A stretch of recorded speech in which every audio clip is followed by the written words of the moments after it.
I'm standing in Linda's bedroom closet, my hands shaking so hard I can barely hold the manila folder. And I'm thinking about how just 48 hours ago, she looked me dead in the eye and told me I'd regret it if I signed that will. Linda, my neighbor of 3 years. The woman who brought me casseroles when Michael had his back surgery. The woman who'd become something like a best friend in this quiet suburb where everyone was too busy with their own lives to actually know each other. The folder is old, the edges worn soft from handling. There's a date on it in faded pen, June 2019. 5 years ago. My throat feels like it's closing up as I open it, and the first thing I see is a photograph. It's me. But it's not recent. I'm younger, thinner, with longer hair. I'm standing outside some kind of building I don't recognize, and I'm smiling, genuinely smiling, in a way I haven't in years. There's someone's arm around my shoulder. The photo is creased, like it's been folded and unfolded 1,000 times. My name is Jennifer. I'm 42 years old, and I'm about to find out that everything I thought I knew about the people around me was a carefully constructed lie. Let me back up. Let me tell you about the life I had before I found that folder. I bought my house in Meadowbrook Estates in 2018, right after the divorce was finalized.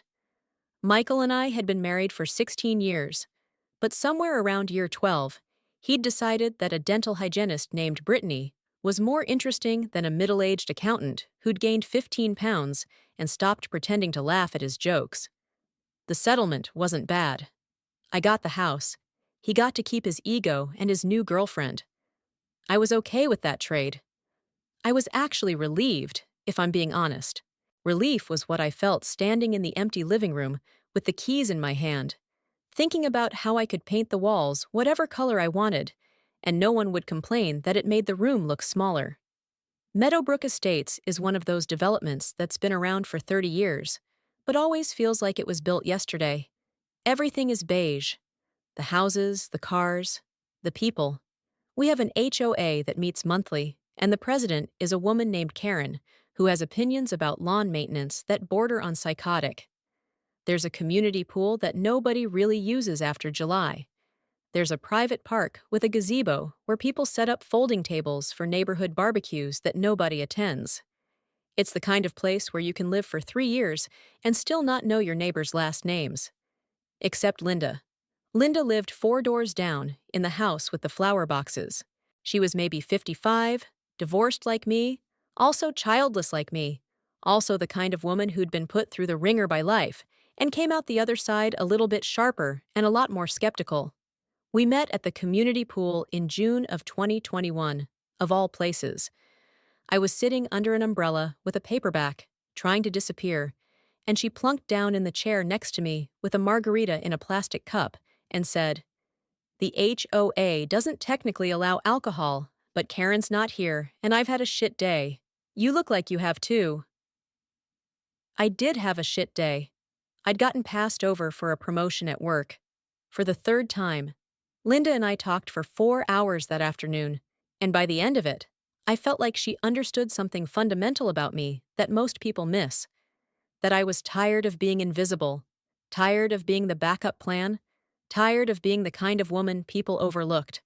She said, "Jennifer, you need to stop waiting for people to choose you. You need to choose yourself first." That became our thing. Coffee every Tuesday morning at the little cafe on Maple Street. Wine on Friday nights, either at my place or hers. She helped me redo my kitchen in 2022, and I helped her get over a terrible date with a man named Derek, who turned out to still be married. We went to Atlantic City together in the spring of 2023, just two women with fake leather purses and a budget of $500 each. We lost $200 at the blackjack tables and won it back playing slots, and we laughed until our sides hurt like we were teenagers. Last month, Michael called. It was a Tuesday, and I was at work, staring at a spreadsheet that was slowly crushing my will to live. He said he was getting married. To Brittany. He wanted to know if I'd signed some paperwork, because apparently my name was still on some retirement account, and the insurance company needed my signature. I told him fine, whatever, and he said, "You should probably update your will while you're at it. With everything changed now, I updated mine. Then he hung up. I hate when Michael makes me think about my own mortality. I don't have kids. I don't have that much money. My will basically said that everything went to my sister Carol in Portland, and my funeral expenses should come out of my savings account. I'd written it 5 years ago and hadn't thought about it since. But something about that conversation bothered me. Something about the way he said it. On Friday, Linda came over. She brought a bottle of wine and her concerned face, which meant she was about to ask me about something serious. We sat on my back deck, my beautiful new deck that I'd finally finished paying off, and she said, "Have you been feeling okay? You seem off lately, distracted." I told her about Michael's call, about the will, about how he'd made it seem like there was some kind of urgency to it, even though he never actually said anything directly. Linda went very still. She was holding her wine glass, and her knuckles went white around the stem. "Jennifer," she said quietly, "don't sign anything without having a lawyer look at it first." "What do you mean? It's just my will." "Just promise me, please. Before you sign anything, get a lawyer to look at it. Promise me." I asked her why she was being so weird about it, and she changed the subject. She drank her wine too fast and made an excuse about having a headache, and she left earlier than she usually did. The whole thing felt strange. It felt like she knew something I didn't. Now I'm standing in her closet. Her guest bedroom closet, really, which I discovered while looking for the extra coffee filters she'd mentioned, and I'm holding a photograph of myself from 5 years ago, and my hands won't stop shaking, and I don't understand how any of this is possible. There are more photographs in the folder. More of me. Some of them are from before I moved to Meadowbrook Estates. Some of them look like they were taken from a distance, like someone was following me. And underneath all the photographs is a document. It's printed on official letterhead. My letterhead. From my lawyer's office. It's a will, my will, but it's not the one I wrote 5 years ago. This one says, "Everything goes to Linda. Everything goes to Linda." I drop the folder. The papers scatter across her carpet. My photograph, the fake will, documents I don't even recognize. And I have to sit down on the edge of her guest bed because my legs won't hold me anymore. My vision is doing that thing where the edges get blurry and the center gets too sharp, like the whole room is zooming in and out at once. This isn't real. This can't be real. But it is. I'm holding the will in my hands again, and it's printed on official letterhead from Morrison and Associates, which is my lawyer's office, and the signature at the bottom is definitely not mine. It's someone else's signature, someone who forged my name. I'm going to throw up. I stand up too fast and stumble into her nightstand, and a glass of water spills everywhere. I don't even care. I'm walking out of that closet, down the hallway, and I'm looking for my phone, which I left on her kitchen counter 2 hours ago when she made us lunch. 2 hours ago, she was talking about her book club and asking me if I wanted to go see a movie this weekend. 2 hours ago, she was my best friend. My phone is exactly where I left it. I grab it and I'm walking toward the door, and that's when I hear her car in the driveway. I freeze. My hand is on the doorknob, and I can hear the garage door opening, and I think about how I could leave right now and never speak to her again. But that's not going to solve anything. That's not going to explain why there's a forged will in her closet with my name on it. That's not going to explain the photographs, the dates, the way she warned me not to sign anything. Oh my God. She warned me because she already had a will prepared. A fake will. She was trying to make sure I didn't sign the real one before she could get to me and… What? Kill me? Frame me for something? I don't even know what her endgame was. I sit on her couch. I put the will on the coffee table in front of me. I wait. Linda comes through the door with grocery bags, and she stops dead when she sees me. Her face goes white. Actually white. All the color drains out of it like someone pulled a plug. "Jennifer," she says. It's barely a whisper. "What are you doing here?" "I was looking for coffee filters," I say. My voice sounds strange to my own ears. Hollow. "You said they were in the guest bedroom closet, so I went to look, and I found something." She sets the grocery bags down very slowly. She doesn't take her eyes off me. "I found photographs," I continue. "Of me." from 5 years ago. And I found a will, my will. Except I didn't write it. And it says everything goes to you. Linda's mouth opens and closes. She's trying to say something, but nothing's coming out. She walks over to the couch and sits down next to me, and the smell of her perfume, something floral that I've always liked, suddenly makes my stomach turn. Jennifer, I can explain, she says finally. Explain what? Explain why you've been collecting photographs of me? Explain why you forged my will. Explain why you warned me not to sign anything when you're the one who's been planning to. I can't even finish the sentence. What were you planning to do, Linda? Kill me? Stage an accident? What? No, she says. The word comes out like a sob. No, God, no, Jennifer. It's not like that. It's not like that at all. Then what is it like? Because from where I'm sitting, it looks like premeditated fraud. At minimum. And possibly murder. Linda stands up and walks to the window. She's shaking. She's actually shaking like she's cold, even though it's 72 degrees and sunny outside. I can't, she says. I can't explain this. Not like this. Try, I say, because right now I'm about 10 seconds away from calling the police, and honestly, Linda, I think that might be the best option for both of us. She turns around and looks at me, and her eyes are wet with tears. She looks like she's aged 10 years in the last minute, and something about that look, something about the genuine despair in her face, makes me hesitate. Not enough to forgive her, not enough to not call the police, but enough to listen for another minute. My daughter, Linda says. Her name was Sophie. She was 23 years old. She died 4 years ago. I don't say anything. I don't move. It was a car accident. She was hit by a drunk driver on I-95. The driver survived. He walked away with a broken arm and a DUI. Sophie died at the scene. Linda's voice is completely flat now, like she's said this story so many times it's become mechanical. And you know what the worst part was? You know what the actual worst part was? I shake my head. The driver's name was Michael Chen, and his insurance company paid out the claim, and his lawyer got him a deal, and he got 18 months in prison. 18 months for killing my daughter, for erasing her from the planet. 18 months. The name hits me like a physical blow. Michael Chen. I don't know a Michael Chen. I've never heard that name before in my life. Except my ex-husband is Michael Harrison, not Chen. So this is a coincidence. This has to be a coincidence. But Linda is looking at me like she knows I'm making the connection in my head, like she's waiting for me to understand something. You're Michael, she says quietly. Michael Harrison. He has a brother, Michael Chen. They're half-brothers, same father, different last names. And when I started following your ex-husband to figure out if I could get close to him, I found you instead. And I thought, she stops. She swallows hard.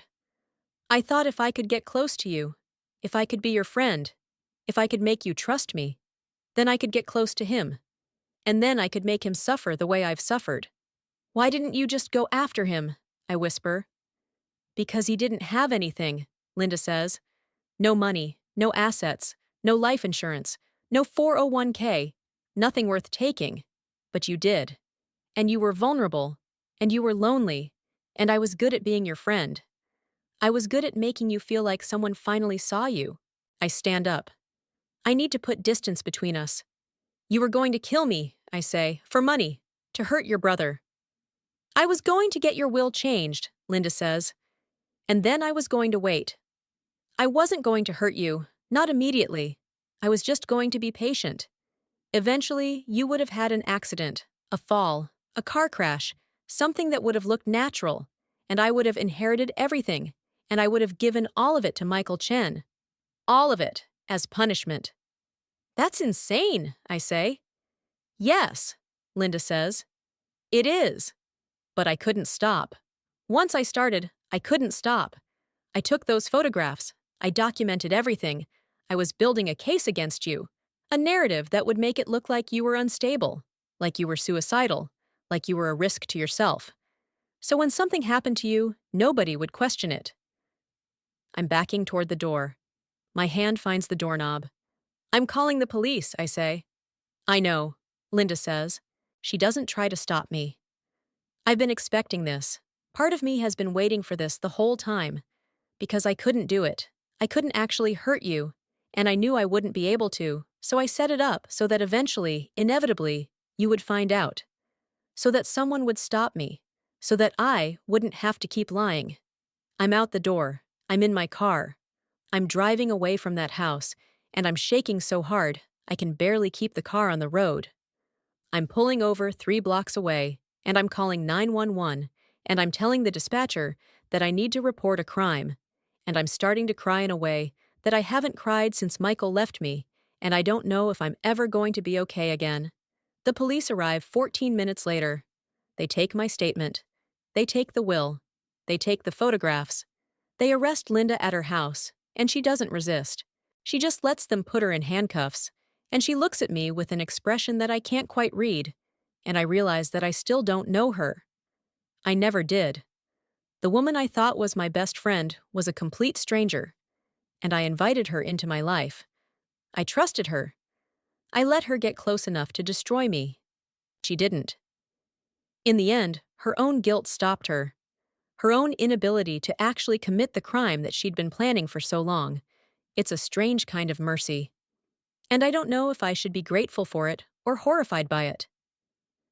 The interrogation room at the Meadowbrook police station smells like old coffee and fluorescent lights.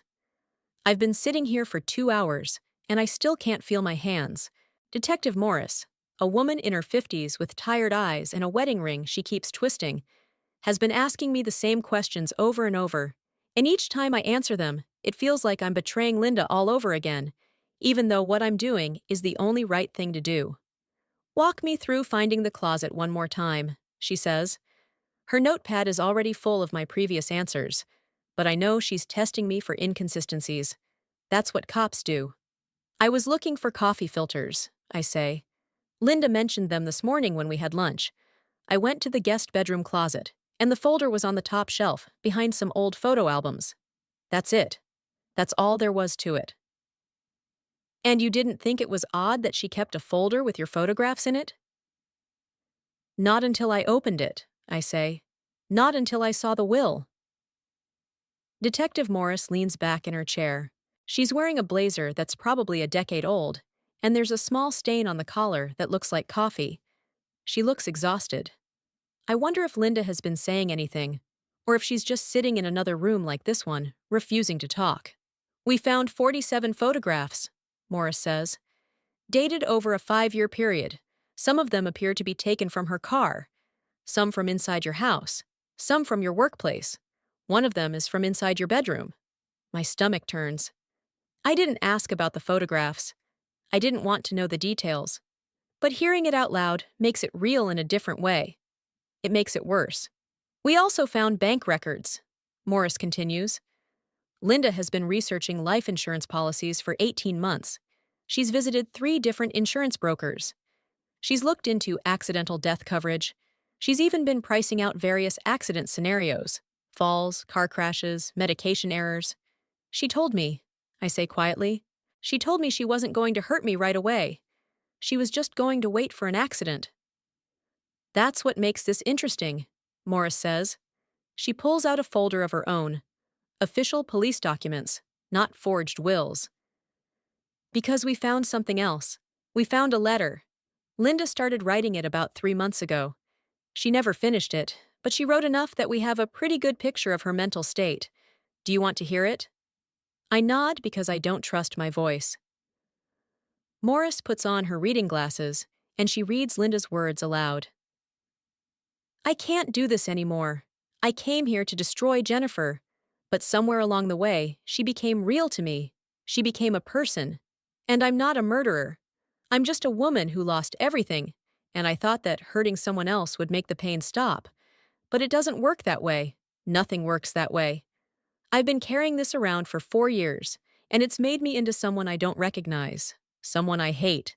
I don't know how to put it down. I don't know how to stop. The only way I'll ever be free is if someone stops me. Morris takes off her glasses. She was planning on getting caught, Miss Harrison. Some part of her wanted you to find that folder. Some part of her wanted this to be over. I've been so angry that I haven't had room for pity, but hearing those words, hearing Linda's own confession of her internal collapse, something shifts inside me. Not forgiveness. I don't think I'll ever forgive her. But maybe understanding. Maybe a tiny grain of compassion for a woman who was broken so badly that she couldn't even break anyone else. Where is she now? I ask. Being processed, Morris says. She's being charged with fraud, forgery, and conspiracy to commit murder. Her bail hearing is tomorrow. Given the nature of the charges, I doubt she'll get bail. She'll be held pending trial. The word trial makes everything feel more real. This is going to court. This is going to be public. Everyone in Meadowbrook is going to know. Karen from the HOA is going to know. Michael is going to know. The people at my office are going to know. There's one more thing, Morris says. She slides a photograph across the table. It's the same photograph that was in Linda's closet, the one of me from 5 years ago. Do you know who this person is? The one with their arm around you? I look at the photograph for a long moment. I'm younger in it, thinner, happier, but the person next to me is blurred. Their face is turned away from the camera, and their arm is across my shoulders, and I absolutely have no idea who they are. No, I say. I don't recognize them. Neither do we, Morris says. We've been trying to identify this person for the past 6 hours. We've shown it to everyone in Linda's life, her family, her friends, people from her support groups. No one recognizes them, which is interesting, because Linda seems to have been very interested in this person. She kept this photograph. She protected it. In a way, this person was more important to her than her plan to kill you. I stare at the photograph, the blurred face, the protective arm, the version of me that I was 5 years ago, the version that belonged to someone. I think, Morris says slowly, that this person might have been Linda's daughter. The room goes very still. Sophie, I say. It's not a question. We think so, Morris says. We think Linda was photographing you because you somehow reminded her of Sophie. Maybe you looked like her. Maybe you reminded her of who Sophie was before she died. And that's why she couldn't hurt you. That's why she set herself up to get caught. Because deep down, she was trying to protect you in the same way she couldn't protect her daughter. I put my head down on the table. I'm not crying. I'm past crying. I'm in some strange place where nothing makes sense and everything makes too much sense all at once. The charges still stand, Morris says quietly. What she did was illegal. What she did was dangerous. But I wanted you to know that we understand the context now. I wanted you to know that this wasn't about you. It was never really about you. You were just a stand-in for something Linda had lost. When I leave the police station 2 hours later, my sister Carol is waiting for me in the parking lot. She flew in from Portland as soon as I called her, and she drives me back to my house in silence. She doesn't ask questions. She doesn't offer platitudes. She just makes me tea and sits with me on my back deck, the beautiful deck that I'd worked so hard to pay for, and we watch the sun set over Meadowbrook Estates. The neighborhood looks the same as it always has. Beige houses, manicured lawns, cars in driveways, but it's been contaminated now, at least for me. I can't look at it without seeing Linda's face. I can't walk down the street without thinking about her parked in that car, photographing me. I can't go to the little cafe on Maple Street without remembering Tuesday mornings. You're going to have to move, Carol says eventually. I know, I say. Or you're going to have to find a way to stay and not let her take this from you too. I don't say anything. I don't know which one I want to do. My phone buzzes. It's a text from Michael. He's heard about the arrest. The news is already spreading through our mutual friends, the way it does in suburbs where there's nothing else to talk about. He wants to know if I'm okay. He wants to know if there's anything he can do. I don't respond. Michael was never my friend, but he was never trying to destroy me either. That's something. The trial takes 4 months. Linda's lawyer argues that she was mentally unfit, that her grief over Sophie's death unraveled her mind, that she was never actually going to hurt me. The prosecutor argues that premeditation is premeditation, that grief is not an excuse for felonies, that Linda had 5 years to choose a different path, and she chose this one instead. I testify on a Tuesday morning in April. I sit in the witness box, and I look at Linda across the courtroom, and she looks at me with an expression that's equal parts apology and resignation. She's lost weight. She looks smaller than she did before, like something inside her has collapsed, and she's imploding from the inside out. The prosecutor asks me to describe finding the folder, the photographs, the forged will. I answer all the questions. I answer them clearly and carefully, and I don't look at Linda while I'm doing it, because if I do, I know I'll lose my composure. Linda's lawyer cross-examines me. He asks me if I ever felt like Linda was dangerous, if I ever felt like she was going to hurt me. I have to answer honestly. No, I say. I never felt like she was going to hurt me. I felt like she was my friend. And when you found the folder? He asks. I felt betrayed, I say.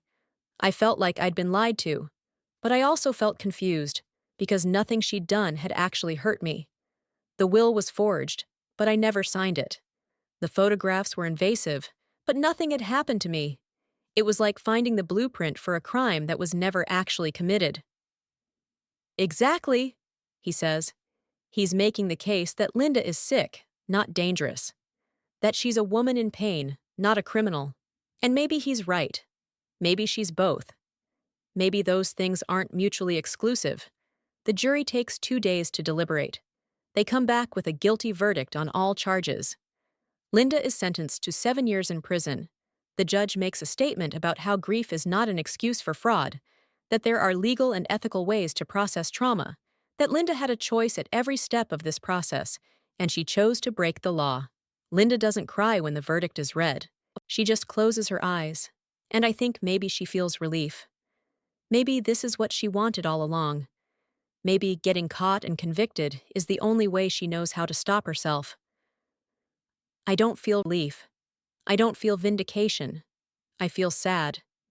I feel like the world is a little bit smaller now, a little bit darker, a little bit less trustworthy.